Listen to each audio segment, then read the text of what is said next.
Hey there! Thank you for tuning into Duckbricks, and welcome to another episode of Bionicle Fanon Reviews, where I review all of the fan-created, canonized Bionicle models.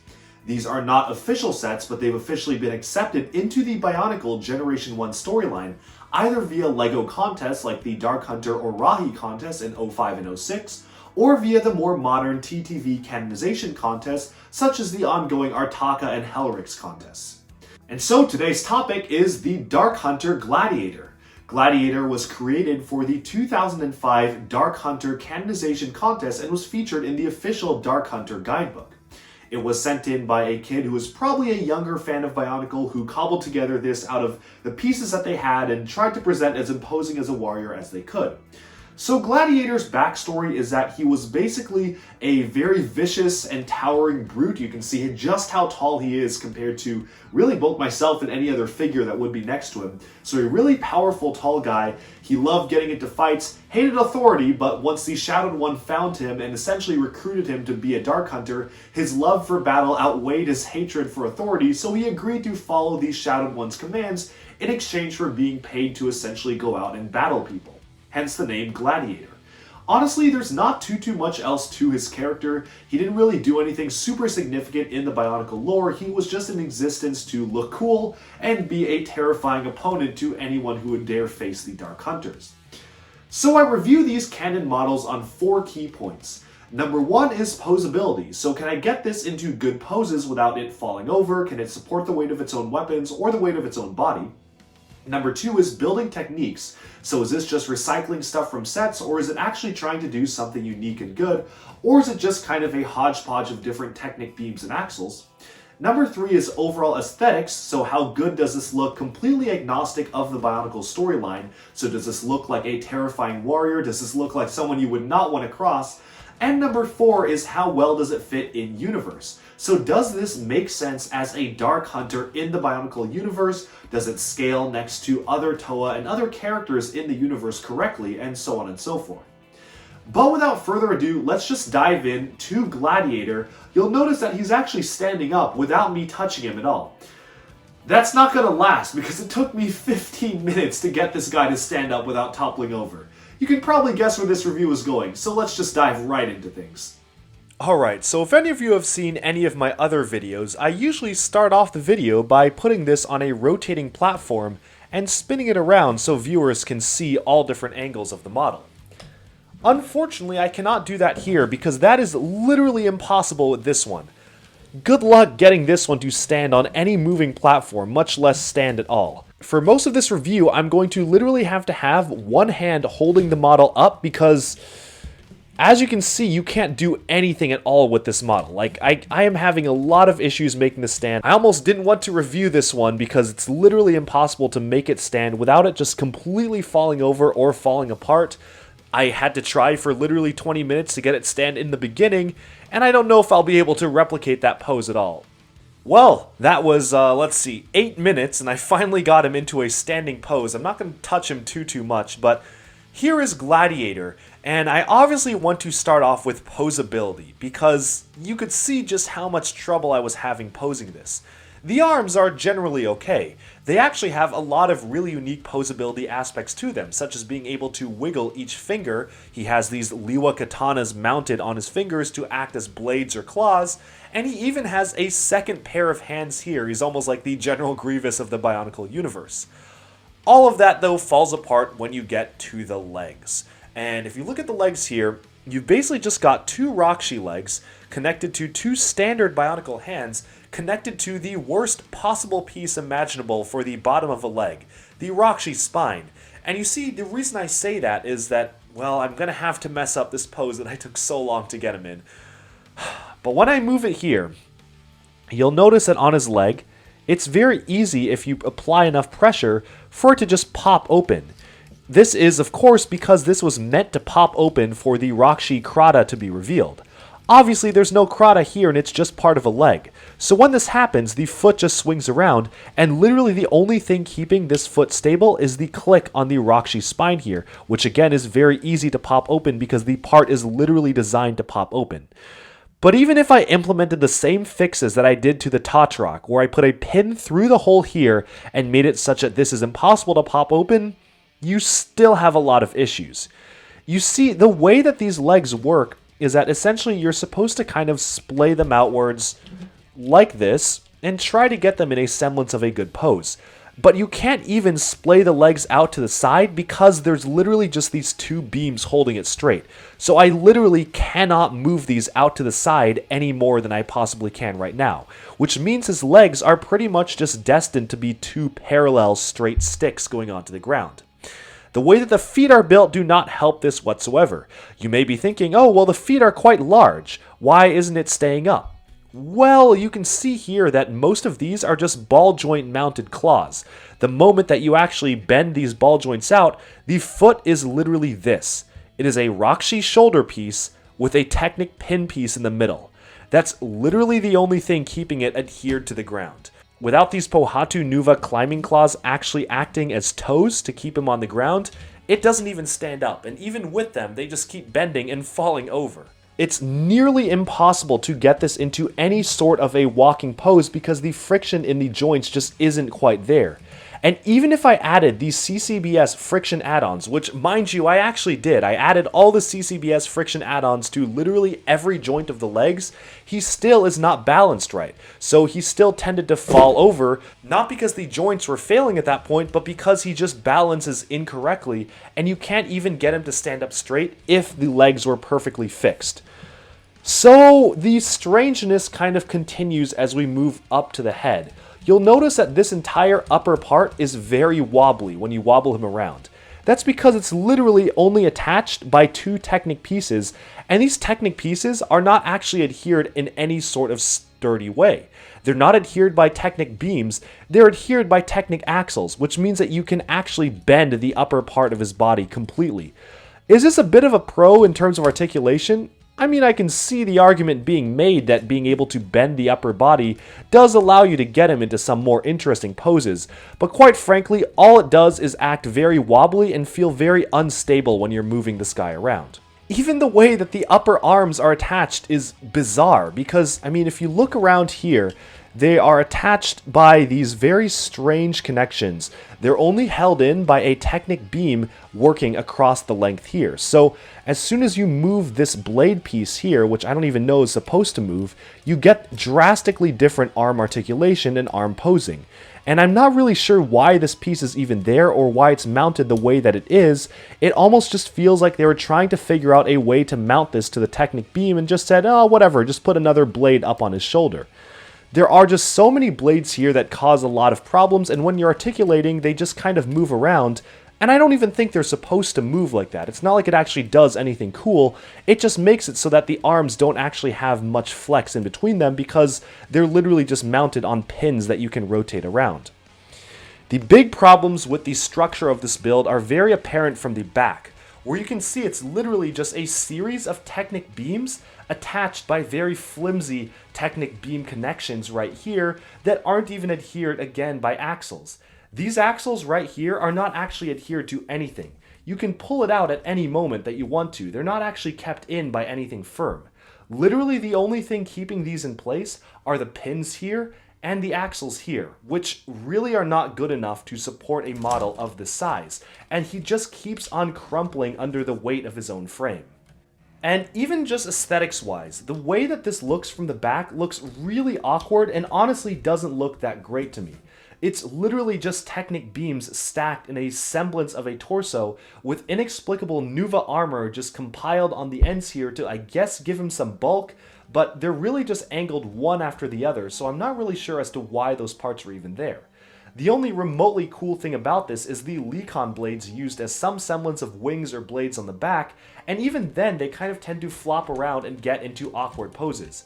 You may notice that as a side point I've actually 3D printed these blades, specifically because the Lecon blades are around $20 on Bricklink, and it didn't make sense for me to spend that much money on just these blade pieces, so I 3D printed them and honestly they do the trick.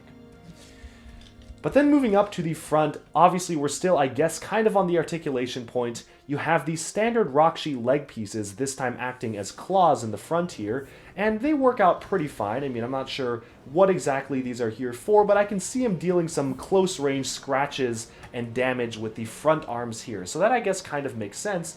And I do legitimately like the way that these massive over-the-top claws work, because of the way that you can angle each individual Liwa sword and get him to look like he's slashing at an opponent. Finally, I've gotten him back to a semblance of a walking pose. The head is also mounted very strangely. You'll notice that if I move the head up, it's literally just mounted on two beams that are attached by Technic axles, which means the head can become very wobbly and honestly just start looking really funny when it wobbles around. It isn't really mounted particularly well because, of course, you've got these two ball joints, but so many things can just rotate and get out of whack here, and it really doesn't help because, obviously, you've got this very flimsy frame. Every time he falls over, his head is just going to get smushed to the side if it doesn't just come out of the neck entirely. So, a very strange way of mounting the head. Sure, there are some angles where you can get it to look good, but overall, it just looks really bizarre. But now is probably a good time to move away from posability and building techniques and start taking a look at the overall aesthetics. Now there is one thing I cannot fault this model for at all. It is really big. This thing towers over any opponent, and in universe, this would be a very formidable foe. For just some size comparisons, and we will get to this, the height of a Matoran is about the height of his knee. The height of a Toa, they maybe will go up to his lower leg. Even another Titan will probably only go up to around right here. So this guy is really gargantuan, he towers over everything, and there are actually some parts usages here that I do appreciate in terms of aesthetics. The fact that they use the Borak shields here, and yes, I'm aware these are not the accurate Borak shields, they use a slightly different one, but they're close enough. They kind of look like a breastplate that he's wearing, some sort of a medieval breastplate, which really helps with the whole Gladiator name and aspect. He looks like he's wearing some form of medieval armor. The other thing here that some people may see as a con, but honestly I do like it, is the specific placement of the Hordika chestplate here. Now obviously when he's looking up, this looks really awkward, but if you have his neck down, it almost looks like it's some sort of a neck armor, and his neck is protruding from this angle here. It's just a shame that this wasn't even attached to the main neck, so if you raise up his head even just a little bit, this looks really awkward just sticking out of the side of his torso here. You can see at the angle it sticks out is very strange, but when his head is in a lowered position and he's kind of having a hunched back looking down on you, this armor piece actually does work and does look like it fits in with the rest of the model. Now, I will say that even mentioning building techniques again, most of the limbs on here are literally just Rockshi limbs double stacked. So the arms are just Rockshi limbs here, these arms are just Rockshi limbs, these are just essentially Rockshi limbs. Not a lot of ingenuity going on here, and while the build is nothing like one that you would see in a normal Bionicle set, that's not necessarily a good thing because it's also very simplistic and fragile at the same time. Despite having this Technic frame, the moment you try to move the legs, this axle will just pop out of the Technic beam here, causing both halves to start to separate. You really have to make sure that you're squeezing together both ends, and that actually causes an illegal technique being used with the feet here. They're being forced in way too much than they should, and the placement of these Toa Mata feet are forcing the rest of the frame out. So it's really just not a great system overall. I honestly don't even know how you would even begin to start improving this one other than just starting from scratch, taking this as an inspiration, and hopefully going with a much more stable build. I'm actually kind of curious if you could let me know down in the comments below if anyone has actually attempted a revamp of this in some sort of a better building system, because this quite frankly just is not working. There are some things about this that are cool. The chest plate in the front actually looks good. The blades on the hands look very menacing. He does look like a towering opponent, but also remember that size isn't everything. And this figure definitely traded size for, well, literally everything else. It can't pose, it doesn't really look all that good from the front or the back, and quite frankly, it's just a really weak model in general. There are a few saving graces of it in terms of aesthetics where it does look kind of menacing if you actually can get it to stand up, but other than that, it's kind of a lost cause, unfortunately. That being said, I really do want to mod this one myself, and I have been thinking of ways to try to do this, I just haven't implemented any of them yet. Okay, so now is a good time to move on to the final point in this review, does this make sense in the universe? As such, I've brought over some representative samples to compare against him. Specifically, this is Sidorak. He was one of the 2005 Bionicle Titans, aka the large sets, and in universe, he battled against Gladiator to try to win a spot in the Dark Hunters, but discovered that, funnily enough, Gladiator was far more agile than he appeared, and was able to easily dispatch Sidorak, making him ineligible from becoming a Dark Hunter. I have also included Kreka here. His species is called a Steltian, and in fact, Gladiator originates from the island of Stelt, and part of his backstory included the Shadowed One watching him fight off 6 Steltian bruisers, which are essentially what Kreka's species is. You can imagine if there are 6 of this guy, weren't able to take this down, which I can kind of see just seeing how large and massive this is. And I've also included a Toa and a Matoran for scale. You can see that Kongu the Matoran here barely just goes up to his foot, and Toa Likon, who is one of the Toa that actually fought him on his mission to Metru Nui, is seen scaling only really up to his waist. So he's definitely a towering and imposing warrior.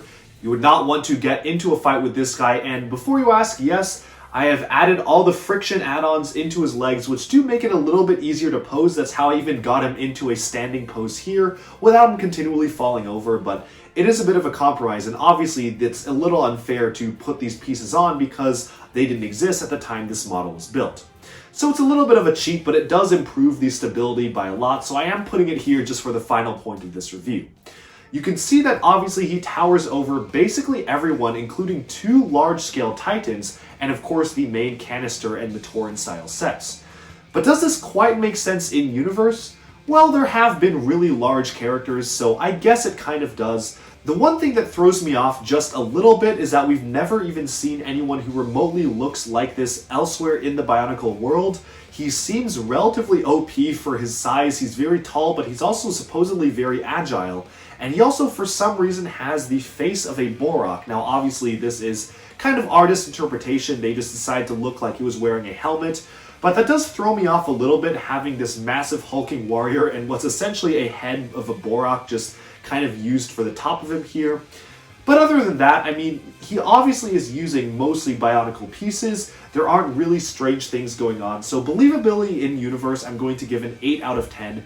Sure, he's a lot taller than I would have thought, and I don't know if it necessarily makes sense that, say, Toa Likon or a Toa team would pose any sort of threat to this guy, but other than that and some minor oddities like the Borak head being used, this does look like it fits into the Bionicle universe and definitely looks like a very imposing warrior. But now let's set aside these representative comparisons and take a look at the rest of the points of this build as a whole. So Gladiator right here, we're going to start off with just taking a look at overall aesthetics. It's going to be a bit of a mixed bag. I'm going to give this a 6 out of 10, and the reason why I say that is because when you turn him around to the back, and oh, I hope I can do this without him falling over, but when you rotate him to the back side right here, you can see that the Technic beams are very much just exposed, and while he does have these semi-interesting wing blade pieces here, they don't really do enough to cover up the very awkward Technic skeleton of the back essentially being curved inwards and really being just a strange make and composition in general. Even when you rotate him to the front, you can very clearly see that you can't even move his legs outwards at all. His legs are just perfectly stick straight. You can only move them back and forth and not out to the sides, so that is a bit of a con when it comes to aesthetics because it takes a little bit away from the poses and makes it look more like a statue and a toy rather than an actual character. Obviously, I'm not a huge fan of the way this is built overall, but I do have to admit there are some things that look cool about it, like the breastplate suggestion near the front here. I actually do like the addition of the extra smaller arms. They seem like they'd be useful in combat, and the use of the claw piece here actually mimics the larger arms he has up here. He has 3 blades here, 3 claw hands here. It almost looks like they're just kind of stubbier arms sticking off of his much larger arms on the top here. So there is some visual consistency there. And actually, when this piece is lowered down, when the headpiece is lowered down, it does look like the Hordika chestplate all the way up in the front there actually is doing some good in terms of allowing him to stay up. So I do actually like some of the way that this looks, and aesthetically it is very imposing and tall, which is always a plus. But again, as I mentioned before, the builder definitely traded being imposing and tall for everything else. When we get to posability, I mean, this is going to get a 2 out of 10. That's the lowest score I've given anything for posability. If you thought that posing Artaka before the leg modification was hard, I mean, gee, look at this guy. I mean, you can't even splay the legs out, so you can't get him into poses. He continually falls over. The only reason why he's even staying up right now is because I cheated and put in the friction add-on joints, but if he didn't have those, he wouldn't be able to stand up at all. And there's just so many awkward things, even with the way that the arms are mounted, such that they kind of are a little flimsy. They wobble around. The whole top of his chest here is only mounted on a very, very flimsy connection. It wobbles around as well. And the head obviously can rotate and go into very strange directions, especially when he inevitably will face plant on the floor and fall over, causing you to not be able to get it into a very good pose easily at all. So definitely a major con here with posability. And then moving on to building techniques, there are a few things that I do like, very few, like the use of the Borak shields as a chest plate here, the repetition of the 3 clawed fingers going upwards to here, and even the use of the Likon swords do look pretty good on the back. Everything else, though, is a big miss, because obviously the frame is unorthodox, but that's not necessarily a good thing for this model, where it's just extremely flimsy and can cause it to just topple over and have parts fall off at almost a constant basis. I have no idea what the builder was thinking, making the blades on the arms be mounted like this, having them be so floppy and so on, so definitely some strange stuff going on. And overall, I'm going to give building techniques a 3 out of 10. There's some very nice things here, some kind of nice things, like the way the chest looks, some of the claws and whatnot, but for the most part, this is really honestly a big mess of a Dark Hunter. I honestly would not recommend you build this unless you're really going for an 100% complete collection of Dark Hunters. Really, the only way that this works is if you have all your Dark Hunters in a row, you can stand him at the very back of the shelf and have him lean against the back so he doesn't fall over. And then maybe he can actually look pretty good because he looks very tall and posing, and if you have other characters standing in front of him, maybe you're less likely to notice how strange the connections are. Probably that's the nicest thing I can say about this model, though. It definitely looks visually cool, which is why it got a good score in aesthetics and a very good score in believability and universe. Everything else, though, just kind of falls apart. But that's just my thoughts. What did you think of this Dark Hunter Gladiator? Do any of you have this built yourselves? Are you experiencing the same problems with stability as I have? Or have you actually introduced any revamps for this build? And if you have, please share them. I would love to see it and love to see other people's takes on this concept. But thank you again for tuning in to Bionicle Fanon Reviews. Every single Monday, there will be a new Bionicle Fanon review, so stay tuned for that. And also let me know down in the comments what models you would like to see reviewed next. I'll be reviewing every single fan-created canonized model that instructions exist for, so be sure to check those out every single week. And thanks again for checking out this review of the Dark Hunter Gladiator. I'll talk to you again very soon. Thanks and bye-bye for now.